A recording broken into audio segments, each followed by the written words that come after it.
बोलो श्री प्राणनाथ प्यारे की जय। बोलो श्री सतगुरु महाराज की जय। बोलो श्री पन्ना धाम की जय। बोलो श्री सुंदर साथ की जय।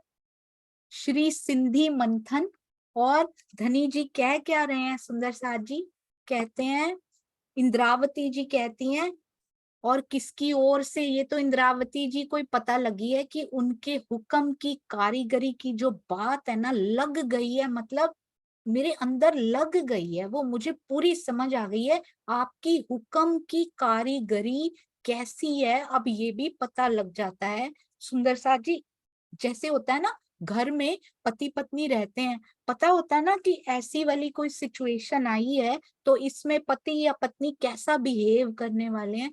तो जिंदगी में या जीवन में भी कुछ कुछ सिचुएशंस ऐसी आती हैं, और आत्मिक स्तर पे भी जब वो परिस्थितियां आने लगती हैं ना, तो कुछ कुछ अंदाजा, जिसको कारीगरी का पता लगने लग जाता है ना, तो कुछ कुछ अंदाजा उनको होने लग जाता है कि अब मेरा प्रियतम नेक्स्ट क्या करने वाले हैं, मुझे कौन सी स्टेज पर लेके जाने वाले हैं। तो ये उनके हुक्म की कारीगरी का पता लगना बहुत मैटर करता है हम सबके लिए। जैसे जैसे ब्रह्मवाणी के सानिध्य में हम बैठते रहेंगे, ब्रह्मवाणी के सानिध्य में बैठना सुंदर साथ जी, किसके पास बैठना है? वांग्मय कलेवर के पास बैठना है। तो जैसे जैसे हम इस वांग्मय कलेवर के पास बैठते रहेंगे, वैसे वैसे हमें हुक्म की कारीगरी का अंदाजा होता जाएगा धीरे धीरे, और वो भी उसके हुक्म से ही होगा,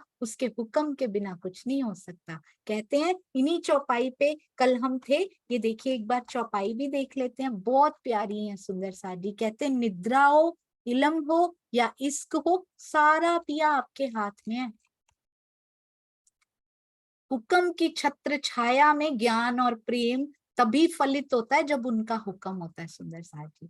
परोक्ष रूप में किसके लिए है? मेरे लिए है ये, क्योंकि उनको तो सारा मिल चुका है, इंद्रावती जी को तो सब मिल चुका है, हमारे लिए वो पूरी बात कर रही है। ये देखो कितना सुंदर है, ये जब भी बोलते हैं ना, जो जैसे तुम कहते हो वैसे मैं करती हूँ।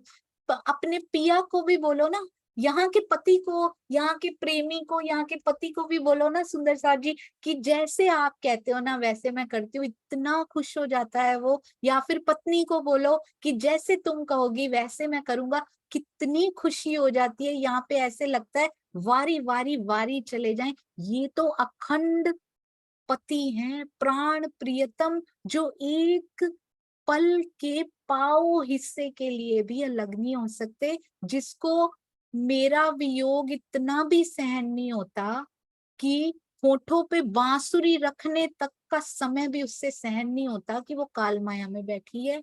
हालांकि मैं उसके दिल में तब भी बैठा हूं, पर जाहिरी तौर पे मैं इधर आ गया हूं। इतना वियोग भी वो मेरा सहन नहीं कर पाता। इतना प्यार करते हैं, इतना प्रेम करते हैं। कहती है इंद्रावती जी, कहती है जे चाहो तब बोलिया, अगर आप कहो तो मैं बोलती हूँ। नाता माठ, ये बहुत सुंदर है सुंदर साथ जी। कहते हैं नाता, नहीं तो मैं क्या करती हूँ? माठ मतलब चुप करके बैठ जाती हूँ। आप कहो तो मैं बोलूं, आप कहो तो मैं चुप कर जाऊं।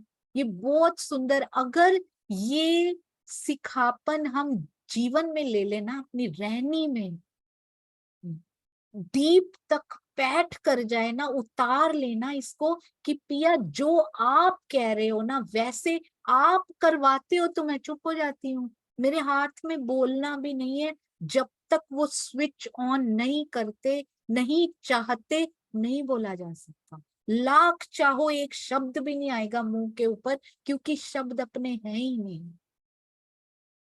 लाख चाहे वो नहीं आएगा सुंदर साथ जी। स्वयं हम चाहें कि हम राज्य के लिए कुछ बोल लें, कुछ रिकॉर्ड कर लूं मैं बैठ के, एक विचार ही नहीं आएगा अंदर। कहाँ चले गए धनिया आप? इतना कुछ सुना पढ़ा, कहाँ चला गया सब? एक शब्द भी मुंह पे नहीं आ रहा, क्योंकि आप चाहते हो तो मैं चुप बैठ जाती हूँ, मैं बोल ही नहीं पाती। आप कहो तो मैं बोलूं, आप कहो तो मैं चुप कर जाऊं। ऐसे समर्पण की पराकाष्ठा सुंदर साथ जी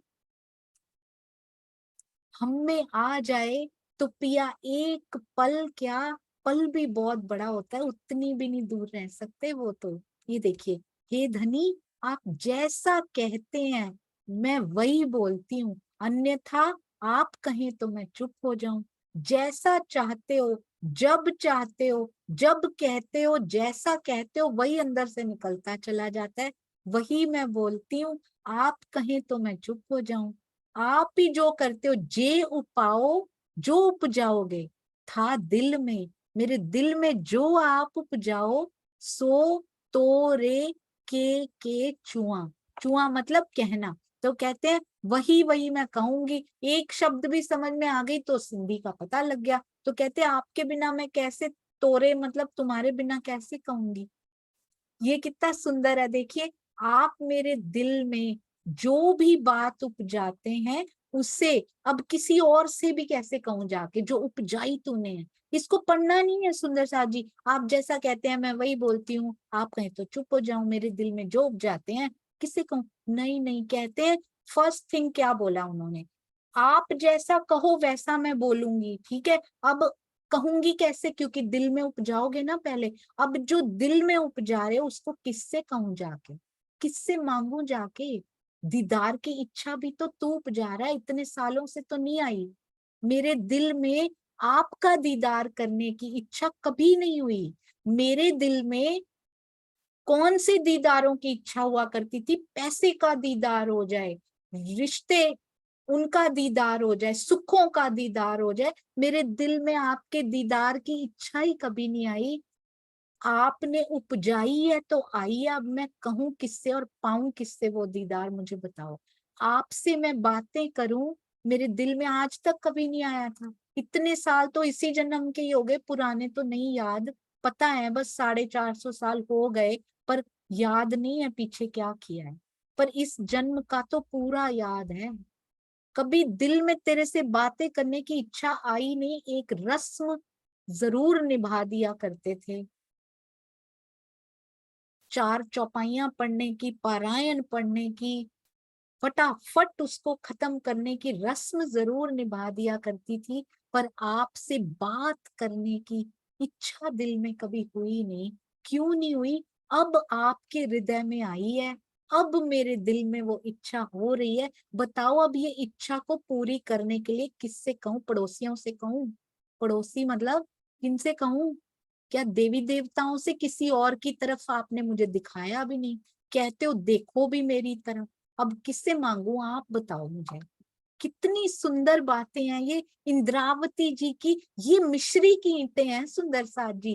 कहते हैं किसी भी तरफ से चख लो, चाहे उसको प्रकाश से चख लो, चाहे कलश वाले कोने से चख लो, चाहे मार्फत सागर वाले कोने से चख लो, सिंगार के कोने से चख लो, सिंधी के कोने से चख लो, मिठास ही मिठास टपकेगी उसमें से। बनेगी तो चाशनी बनेगी। उसको पका पका के, कैसे पकाना है सुंदर साथ जी, इसको अंदर ले जाके जब ये पकते हैं ना, पूरा दिन सिम पे पड़े रहते हैं ये। माँ दाल मखनी बनाई है कभी? कोई कोई ऐसी चीजें होती है ना, उनको सिम पे रख दो, सिम करके रख दीजिए गैस, उसका स्वाद कड़ी का ऐसा उसका स्वाद आ जाता है उसमें। थोड़ी देर में उतार लो तो कच्ची रह जाती है। ये थोड़ी देर पड़ के हट गए तो सुंदर साथ जी ये कच्चा ही रह जाएगा, ईमान भी कच्चा ही रह जाएगा, प्रेम भी। इसको पकाना है, इसको विरहा की भट्टी में पकाना है, सिमर करके छोड़ देना है अपने दिल में। अभी ये जो अंदर उतार रहे हैं ना, इसको छोड़ना नहीं कि माया का काम आया, पिया आप कौन मैं कौन, कल सुबह फिर जुड़ेंगे ना। पूरा दिन सिम करके छोड़ना पड़ेगा, तब लज्जत और स्वाद निकलेगा इसमें से। तब निकल के आएगा वो फ्लेवर जो पिया देना चाहते हैं ना, जो फ्लेवर। अगर थोड़ी देर सुन के बुद्धि में बैठा, समझ आई, तो अहंकार साथ में बैठा होगा, अरे वाह हमको तो बहुत आ गया। अगर उसको सिम पे रख दिया, सारे विकारों को जला डालेगी वो जो भट्ठी होगी ना, विकारों को जला के इसका स्वाद बाहर निकाल के आएगी। इतनी लज्जत उसमें से मिलेगी कि अगले दिन से मन ही नहीं करेगा कि वो जो सुना था पूरा दिन मेरे दिल में चलता रहना चाहिए, क्योंकि वो फ्लेवर जो धनी लाए हैं ना मेरे लिए, वो तो मैंने उसका तो स्वाद लिया ही नहीं आज तक। मैं तो माया के फ्लेवर्स को ही एंजॉय करती रही, मैंने उसका आनंद तो लिया ही नहीं। अब इनका आनंद लेना है, जो आठों सागरों का फ्लेवर लाए हैं ना राज जी, वो सारा लेना है सुंदर साथ जी हमने यहाँ पे। कहते किससे कहूं कि मुझे अब दो जो आप देने आए हो। इस चौपाई में ये देखना सुंदर साथ जी, कितनी मीठी बातें। स्वामी जी आप ये शब्द लाते कहाँ से हैं? ये उसी धाम दिल में से आते हैं जहां पे उनकी बैठक है। प्रेम भरी नोक झोंक की अति मधुर झलक दिखाई गई है।